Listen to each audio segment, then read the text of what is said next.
महामहिमामयी श्री जनाबाई जी का बहुत ही श्रद्धा से नाम भक्त मंडली में लिया जाता है। ये इनकी अवस्था 8 वर्ष की थी।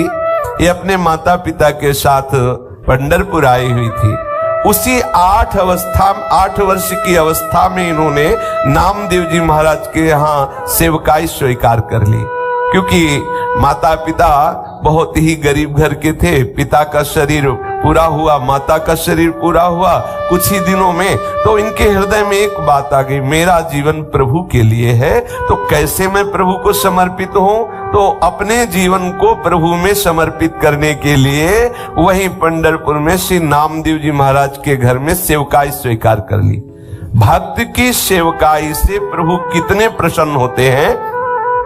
हमारे हृदय में यदि भक्तों के प्रति श्रद्धा हो जाए तो भगवत प्राप्ति कितनी सरल है, इस प्रसंग से देखिए। श्री जनाबाई जी प्रायः संत सभा में नामदेव जी की दासी के रूप में प्रसिद्ध हुई है। ये जनाबाई जी को महाराष्ट्र में बहुत आदर से नाम लिया जाता है और इनके बहुत महिमामय पद भी हैं।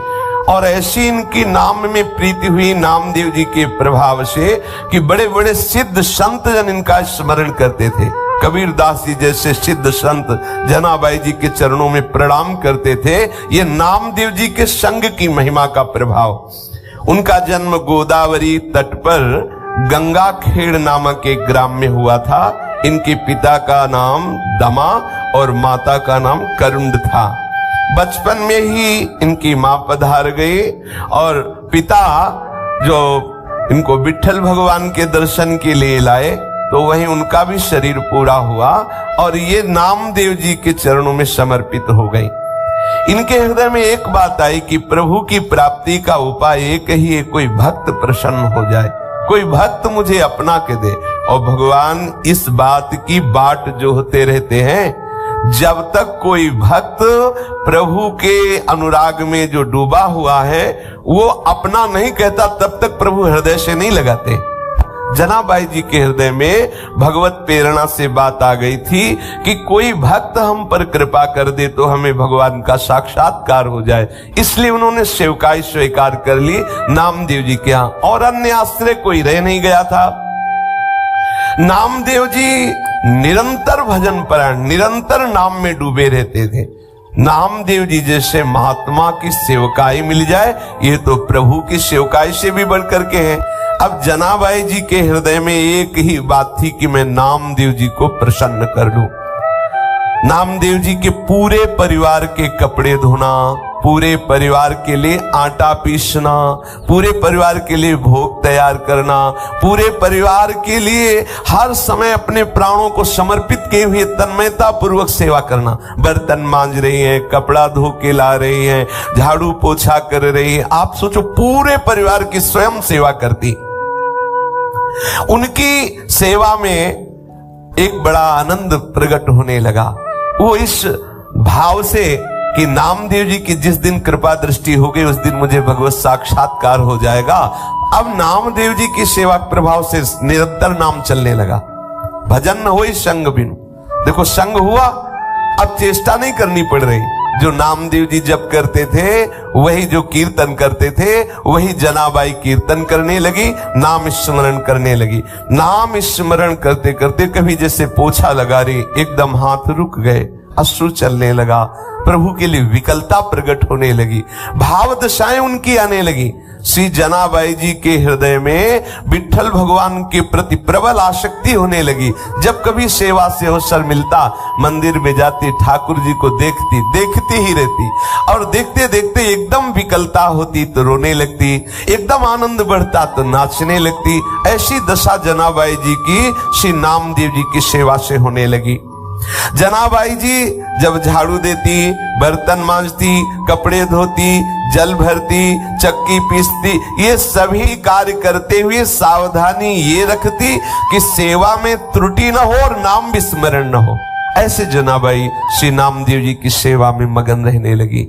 एक क्षण के लिए भी भगवत विस्मृति नहीं और सेवा में पूरी सावधानी की, कहीं सेवा में त्रुटि न हो जाए, कहीं हमारी जो अंदर की वृत्ति है वो इस तरह न डूब जाए कि सेवा छूट जाए। क्योंकि सेवा भक्त की प्रसन्नता के लिए, और भक्त की प्रसन्नता से हमारे विठ्ठल भगवान रीझ जाएंगे, ये हृदय में धारणा।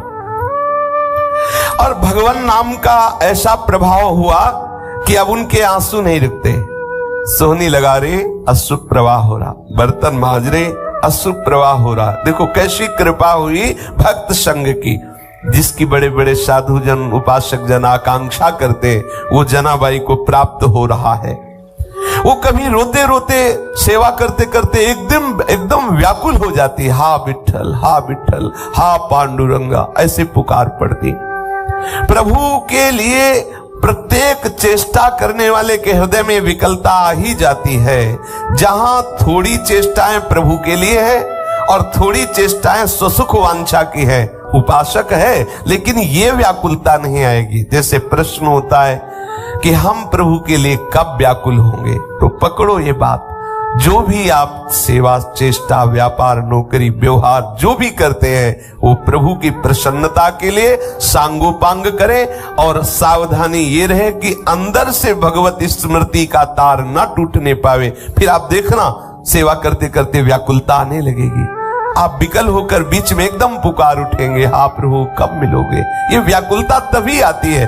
अपने लोगों को क्या है, थोड़ी देर तो भजन साधन करते हैं, इसके बाद स्वसुख वांछा की चेष्टा करते हैं। आप देख लेना, अपने सुख की, शरीर सुख की, इंद्रिय सुख की चेष्टाएं जो करते, वही व्याकुलता नहीं होने देती। अब एकादशी के दिन नामदेव जी के यहाँ रात्रि में भक्त मंडली एकत्रित होती और कीर्तन करती। कोई मृदंग बजा रहा है, कोई करताल बजा रहा है, कोई नृत्य करते हुए नाम कीर्तन कर रहा है, कोई प्रभु की आनंदमयी लीलाओं का गायन कर रहा है, तो कोई एकांत में बैठा हुआ उन लीलाओं को सुनकर, उन कीर्तन को सुनकर, भक्तों की भावदशा को देखकर अश्रु प्रवाह कर रहा है। पूरी रात्रि, एकादशी की रात्रि में नामदेव जी के यहाँ ऐसा कीर्तन होता। और जनाबाई सब सेवा करके एकांत कोने में खड़ी रहती। नामदेव जी और बड़े बड़े भक्तों की भाव दशाएं देखती तो उसके हृदय में और विकलता बढ़ती। संकीर्तन के आनंद सागर में वो पूरी रात डूबी रहती। उसको ये पता ही नहीं चल पाता कि कितने कम समय में रात्रि व्यतीत हो गई। जैसे कल्पों की लीला सखियों को एक क्षण के समान लगती है। प्रिया प्रीतम के एक एक लीला में कल्प कल्प विहार करते और सखियों को लगता है तो अभी अभी इसी क्षण लीला प्रारंभ हुई। ऐसे प्रिया प्रीतम को भी लगता है, कल्पों शैया में विलास कर रहे हैं, उनको लगता है अभी तो हम मिले ही नहीं। ऐसा ये महाप्रेम का स्वरूप है। श्री जनाबाई को पूरी रात्रि कीर्तन और गुणानुवाद सुनने पर ऐसा आनंद आता, लगता कि रात्रि तो बहुत कम समय की हुई, एक क्षण में व्यतीत हो गई। उषा काल होते ही, प्रातः काल होते ही सब भक्त मंडली अपनी दिनचर्या को जाती और ये बावरी हुई भगवत प्रेम की मादकता में ठाकुर जी के प्रसन्नता के लिए श्री नामदेव जी की सेवा में मगन रहने लगती। अब इनको आज लगा कि अरे आज तो सूर्यदेव उदय हो गए, सब भक्तजन चले गए और मुझे तो होश ही नहीं रहा, ये तो बहुत बड़ी त्रुटि हो गई। एक दिन एकादशी में ऐसी आनंद वृत्ति में रात्रि में डूबी कि सब भक्त कीर्तन करके चले गए और ये डूबी ही रही। देखा सूर्य चढ़ गए हैं, प्रकाश हो गया है। अब चेतना जगी तो इनको लगा कि जो हमारी नामदेव जी के प्रति सेवा वृत्ति थी, ये तो बहुत हमारे अंदर त्रुटि हो गई। कैसे पूर्ण सेवा हो पाएगी? सबके लिए आटा पीसना है, सबके लिए सब व्यवस्थाएं अकेले करती। और देखो उसमें ये नहीं कि मुझे करना पड़ता है, ऐसा नहीं, उत्साहित होकर प्रसन्न मुद्रा में करती। आंख खुली, देखा तो बहुत देर हो गई, कैसे नामदेव जी की पूरी हम सेवा कर पाएंगी। जल्दी जल्दी से घबरा कर सोचा कि सबसे पहला काम करते हैं कि हम वस्त्र जो सबके स्नान किए हुए हैं पहले उनको धो के फैला देती। जल्दी से वस्त्र लिए और वस्त्र लेकर के धोने के लिए वो भागी। फिर एकदम दिमाग में आया कि अभी तो बहुत से पात्र पड़े हैं, उनको मार्जन करना है और पानी भी भर के रखना है, पर चलती है पहले वस्त्र धो के आती है। जो ही चंद्रभागा नदी के पास पहुंची वस्त्र लेकर के, तो अब कई चिंताएं एक साथ। अभी तो पात्र मार्जन करने हैं, सुंदर जल भर के रखना है ठाकुर जी की सेवा के लिए। आज तो बहुत विलंब हो गया, अब आज कैसे हम सब सेवा कर पाएंगे, इतना मन में सोच रही थी कि इतने में देखा कि एक वृद्धा मैया आई और कहा कि जनाबाई तू चिंता क्यों कर रही है, सुन तू और जाके कार्य कर, मैं यहाँ तेरे कपड़े जो ये सब नामदेव जी के परिवार के वस्त्र है ना, ये मैं धो देती हूँ। उन्होंने कहा नहीं नहीं आप क्यों करेंगे, आपका शरीर। बोले नहीं, सच्ची सफाई धुलाई तो हम करना जानती, पूरा जीवन हो गया, पूरा जीवन हो गया। जिसके वस्त्र को हम धुलते दोबारा वो मलिन नहीं होते हैं। और देखो तुम तो अभी नई अवस्था तुम्हारी हो, मेरा जीवन हो गया ये धुलते हुए। सच्ची धुलाई का कार्य हम जानते हैं। समझ नहीं पाई जनाबाई। जनाबाई ने कहा मेरे स्वामी की सेवा में आज बड़ी गड़बड़ी हो गई, क्योंकि मैं ऐसी भूल में पड़ गई कि सेवा छूट गई। भूल का तात्पर्य इतना आनंद में डूब गई। बुढ़िया ने प्रेम से कहा तू चिंता मत कर, देखना तू वैसे कपड़े साफ नहीं कर सकती जैसे मैं करूंगी। जनाबाई ने कहा कि अब मुझे नामदेव जी के घर तत्काल भाग के जाना, क्योंकि पात्र मार्जन नहीं किए। अब देखो जैसा भी हो, वो कपड़े वहीं नदी के किनारे छोड़ करके गई और जो कार्य अत्यंत आवश्यक था, जैसे पात्र मार्जन करना और जल भर के रख देना, वो करके वापस आई तो देखा बहुत प्रेम से डूबी हुई वो जो मैया थी, सब कपड़े धो करके और फैला दिए थे। और कहा कि देखो तू चिंता मत कर, आनंद पूर्वक सेवा कर। बहुत बहुत आनंद का ये विषय है जो तेरे अंदर ये चिंता चलती रहती है भक्त को सुख पहुंचाने की। तो उन्होंने देखा कि सारे के सारे कपड़े एकदम स्वच्छ। जनाबाई ने हाथ जोड़ करके कहा कि आप जैसी उदार तो मुझे जीवन में देखने को नहीं मिली। हमारा तुम्हारा कोई परिचय नहीं, कोई स्वार्थ भावना नहीं, और आप इतने ढेर सारे सब कपड़े धो दिए। तो आप तो हमें लगता है ईश्वर स्वरूप ही है, प्रभु स्वरूप ही है, और हमें तो ऐसा लगता है कि हमारे विट्ठल ने कृपा करके तुम्हें भेजा है। पर इतना नहीं समझ पाए कि विट्ठल ही इस रूप में आए हैं। मैं आपका बहुत आभार मानती हूँ। तो मैया ने कहा आभार की कौन सी बात है, मैं तो तुम्हारी ही हूँ, मैं अपनों से आभार थोड़ी प्रकट करती, मैं तो आपकी ही हूँ, आप ऐसी चिंता क्यों करती है। ऐसा करके मुस्कुराते हुए वो वृद्धा माई वहां से चली और कहा कभी भी आवश्यकता हो तो मेरी याद कर लेना, आप जे भी याद करोगी मैं उपस्थित हो जाऊंगी तुम्हारी सेवा के लिए। जनाबाई जी भाव में डूब गई, क्योंकि उस वृद्धा की मुस्कुराहट ने इनके हृदय में आनंद का वर्धन किया। इनको थोड़ी देर के लिए अंतर्मुख में इतना डुबा दिया उस मुस्कुराहट ने, पूछो मत। फिर चेतना आई और सोचा कि मैंने तो पूछा नहीं कि तुम कहाँ रहती हो, तुम्हारा क्या नाम है। जब तुम कह रहे हो कि कभी कार्य पड़े तो बुला लेना, तो तुम रहती कहाँ हो, तुम्हारा नाम क्या है। आसपास देखा तो वृद्धा दिखाई नहीं दी, थोड़ा दौड़ करके आसपास और देखा, और नहीं दिखाई दी। अब तो हृदय में विकलता हुई कि शरीर कोई इतना यौवन का भी नहीं था कि वो हवा की तरह भाग जाए। वृद्ध थी, आखिरकार कहाँ चली गई और कौन हो सकती है। जनाबाई उस सब कपड़े लेकर के घर पहुंची और हृदय बड़ा व्याकुल था कि आखिरकार वो वृद्धा थी कौन और कैसा जादू कर गई वो अपनी मुस्कुराहट से वृद्धा की मेरा चित्त बार बार उसी का चिंतन कर रहा है।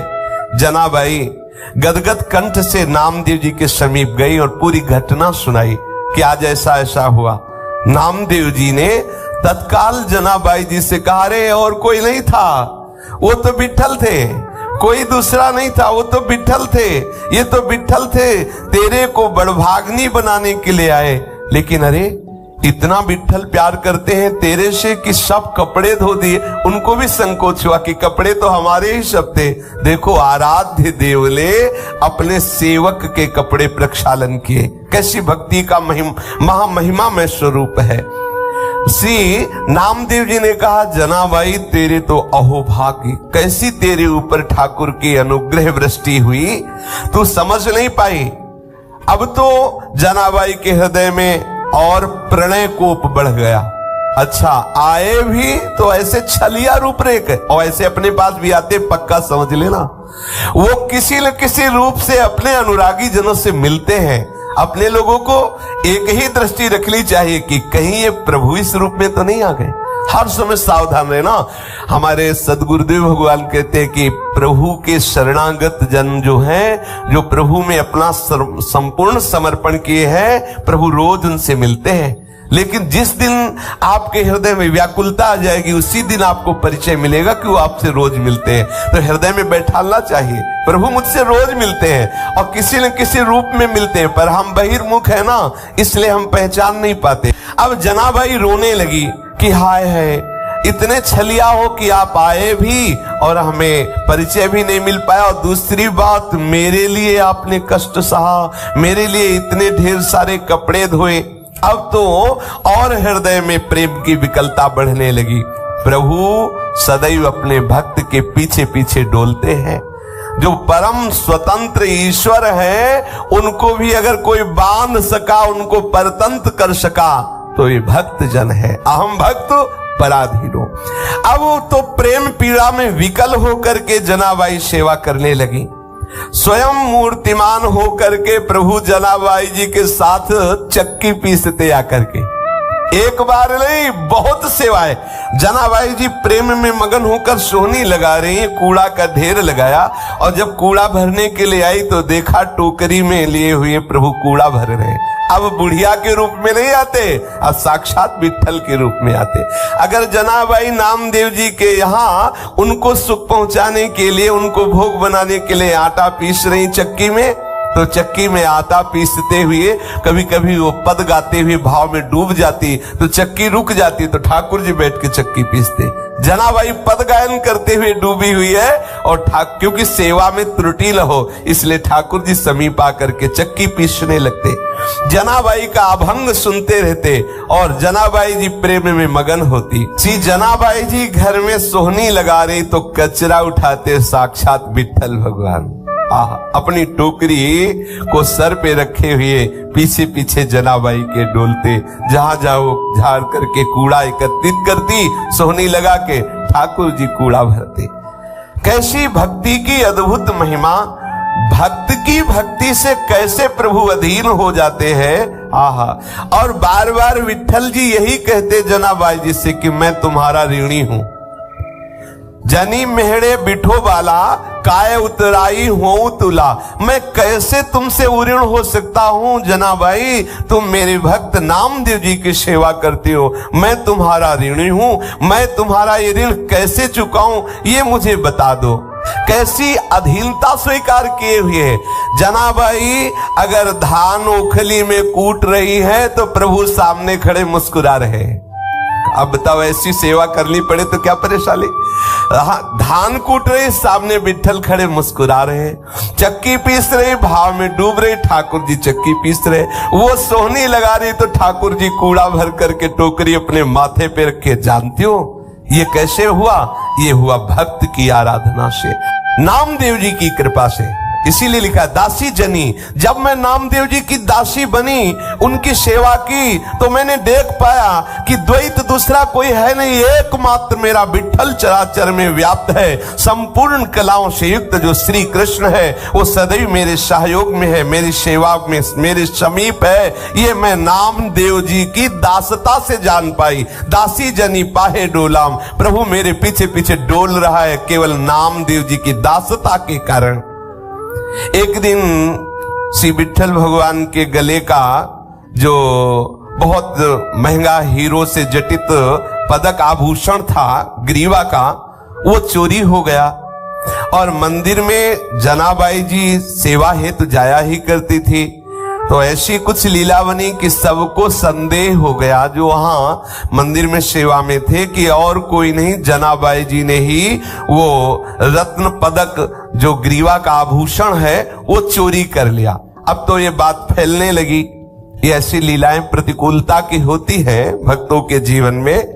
जनाबाई को ये सब वहां के जन कलंकित करने लगे कि ये बंती तो बहुत भक्ता है, लेकिन देखो ठाकुर जी का जो ग्रीवा का आभूषण है रत्न पदक इसने चुरा लिया। जनाबाई जी को जब सभा में बुलाया गया और कहा कि तुमने वो चुराया है क्या, तो जनाबाई ने कहा कि मेरे प्राण धन श्री विठ्ठल भगवान हैं, मैं उनको सुख पहुंचाने के लिए मैं उनका ये हार क्यों चुराऊं, वही मेरे हैं, तो हार चुराने की जरूरत क्या है। लेकिन भक्ति की भावना को तो कोई भक्त ही समझ सकता है। तब उन्होंने कहा मैं शपथ खा के कहती हूं कि मैंने ये रत्न का आभूषण नहीं चुराया है, पर प्रभु की ही ऐसी लीला थी, किसी ने जनाबाई की बात पर विश्वास नहीं किया और बात राजा तक पहुंची और ये बात इतनी जोर कसी कि राजा को निर्णय करना पड़ा कि जनाबाई को शूली की सजा दे दी जाए, क्योंकि इसने रत्न का, ठाकुर जी का जो हार है वो चुराया है। अब चंद्रभागा नदी के तट पर शूली की व्यवस्था की गई और जनाबाई जी को ले जाया गया। हर भक्त के जीवन में आता है, देखो अगर आपका यश होगा और जयमाला पड़ेगी तो फिर साथ में ये भी व्यवस्था होगी, होती है, ठाकुर जी की तरफ से होती है, तैयार रहना। ये व्यवस्था होती है, सब महापुरुषों के जीवन में होती है। कई दिन हो गए माधवदास बाबा ने ना तो समुद्र में स्नान किया, ना कुटिया से बाहर निकले, ना भिक्षा मांगी, केवल ठाकुर जी के ध्यान में मगन है। जगन्नाथ जी को नहीं रहा गया, अपने भोग की थाल आप स्वयं सरकार ले जाते हैं। पीछे भजन में कोई विघ्न ना पड़े इसलिए पीठ करके दरवाजे की तरफ बैठे, दीवाल की तरफ मुख किए हुए हैं। पीछे से ठाकुर जी ने कहा कि बाबा ये भोग की थाल रखी है, प्रसाद पालो। बोले रख दो, जब हमें भजन पूरा हो जाएगा तो पालेंगे, फिर थाल ले जाना। अब उन्होंने विचार किया कि जब ठाकुर जी ने प्रसाद भेजा है, क्योंकि हम तो किसी से याचना नहीं की, तो भगवान ने ही प्रेरणा करके भेजा होगा। भजन पूरा किया, उठे, प्रसाद पाया और समुद्र से थाल धोकर अपनी कुटिया के पास ऐसे रख दिया। अब वहां ये हुआ कि ठाकुर जी की थाल गायब हो गई। कुछ ने बताया कि वो तो माधवदास बाबा की कुटिया के बाहर देखा है। अब वहां से पार्षद आए। अब थोड़ा विचार करो, अगर कहीं खुले में भोग लगा होता तो संशय हो सकता है कि कोई ले जा सकता है। अच्छा, ले भी जाएगा तो वो कुटिया के बाहर क्यों रखेगा, वो तो उसको एकांत में चुरा के रखेगा, वो तो धो के बाहर रखे। किसी ने नहीं ये बात समझी, खूब पिटाई हुई। अगर ये 56 भोग भी पवाते हैं तो बाहर से थप्पड़ भी पवाते हैं, दोनों के लिए थोड़ा तैयार रहना चाहिए। ठाकुर बड़े लीला बिहारी हैं। अब सूली की सजा निश्चित कर दी गई जनाबाई जी के लिए। अब ये बात सुन करके भक्तों को लगेगा कि जो ठाकुर जी सोहनी लगाने पर कूड़ा उठाते हैं, टोकरी माथे पे रखते हैं, वो ऐसा क्यों करवा रहे हैं?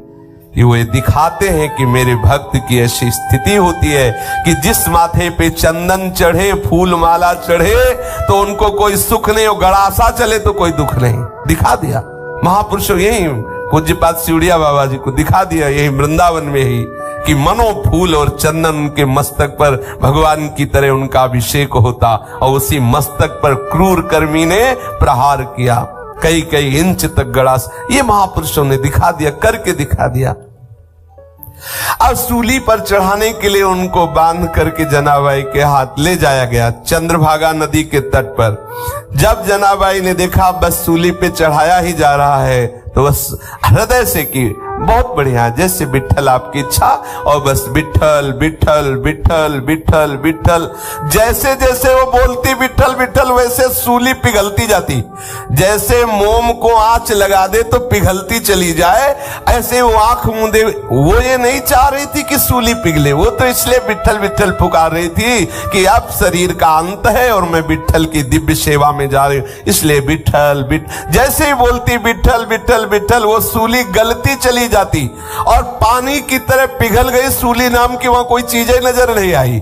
सब आश्चर्यचकित हो गए जो राज दरबार के सैनिक थे। जनाबाई को सबने प्रणाम किया, सबने क्षमा मांगी कि गलती हो गई, ये प्रभाव दिखाने के लिए। इसमें दो बातें आई, जनाबाई जी को किंचित मात्र भय नहीं, क्योंकि सूली की सजा क्या मेरे प्रीतम का विधान है और मेरे प्रीतम के मिलन के लिए अब ये शरीर छूटने वाला, तो कोई भय नहीं। और दूसरी बात है कि मेरा भक्त कितनी महिमा से युक्त होता है। यह है भगवत चरणारविंद के समर्पित हृदय की शक्ति, सामर्थ्य। इसीलिए प्रभु दिखाते हैं कि मेरे भक्त पर प्रकृति का कोई भी प्रहार विचलित नहीं कर सकता, नष्ट नहीं कर सकता। हाँ, ऐसी लीलाएं हुई है, प्रभु का बुलावा है। अब वो अंतिम लीला जो भी होनी हो करके वो दिव्य स्वरूप से प्रभु की सेवा में पहुंच गए। जनाबाई के चरणों में सबने प्रणाम किया।